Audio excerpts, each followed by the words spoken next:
Hey there, I'm Mangin, designer and host of The Weekender. We're breaking down past Weekender projects and taking a deeper look into these DIYs to give you all the inspiration and the know-how so you can try them in your own home.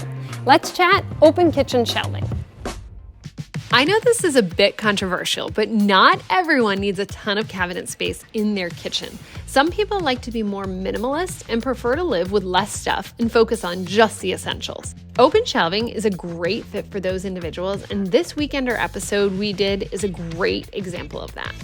Lowe's has so many pre-made shelving options ranging in size and style to fit your needs. Or you can assemble your own with tons of shelving and bracket options in the home organization aisle. For this shelving project, we took pieces of 1x10 pine wood, measured it to the size we wanted, and then cut them on the chop saw.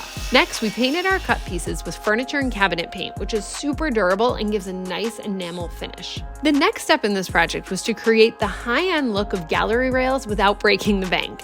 Enter the towel bar. This is such a great hack for creating this look in a cost-effective way. We changed them from silver to gold to fit our needs by spray painting them, and the end result is a vintage gold color that perfectly matches the brackets that the shelves will sit on. We installed the brackets to the wall, the towel bars to the shelves, and the shelves to the brackets, and boom! Customized open shelving that looks like $1 million in this space. Open shelving doesn't have to be all or nothing in a kitchen.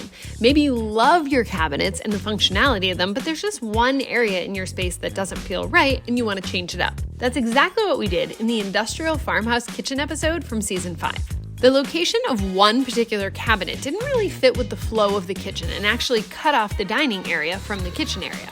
By taking down this cabinet, it visually helps with the flow of the room. It's a super small change that made a big impact. These Allen & Roth shelves come in a variety of sizes and finishes, and the brackets fit with the industrial farmhouse style that we were going for. They're super easy to install and come with everything you need right in the package. Open shelving is a great way to infuse some style into a kitchen. Displaying dishware that you love and use every day, adding plants and other decorative pieces really tie it all together. With an open mind, you can create beautiful open shelving super easily with supplies from Lowe's. If you have any questions, drop them in a comment below. And if you haven't seen these full episodes, you've got to check them out. They're so good and full of inspiration. Before you go, hit that subscribe button. You don't want to miss a single thing on the Lowe's YouTube channel. Thanks, guys.